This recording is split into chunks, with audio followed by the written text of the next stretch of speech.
Keep doing it. Keep doing it. God bless you, Brandon. Yeah, just put the Wiimotes fucking.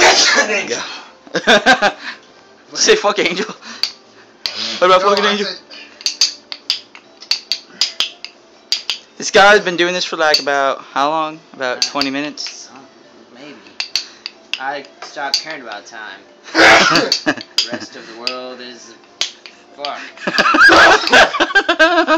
Oh, Angel, wanna have a mad cocaine hooker party? No, I got my woo block. Got my fucking woo block. Hey, Angel, you wanna play the new Castlevania with Julius? Hey, Angel, want some free money? No, fuck you. I got this woo block. Hey, Angel, Jesus Christ himself has resurrected, and he said he wants to shake your hand. He wants to congratulate you. No, fuck Jesus. Jesus has one of those in his hand. Oh. But Angel, Jesus has one of those with a Luigi, a Penguin Luigi. He's got Penguin Luigi printed version of this? Yes. No, my grandpa made that.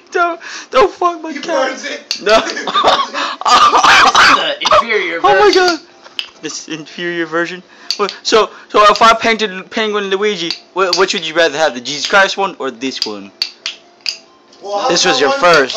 It took your virginity. How about one that has a picture of Jesus Christ holding a Penguin Luigi? Could this get any better? It has it also comes with, you know, Castlevania and all that good shit. A whole box set of Castlevania and every single one that will ever be made. If this is a pre-order item, I wouldn't care what the game was. I would just fucking do this all day. This is the game. What if it was like Super Big Homo 7? I would go personally. I would be first in line. Oh my. I would make sure people know that I'm getting Angel, the game. They have this anime called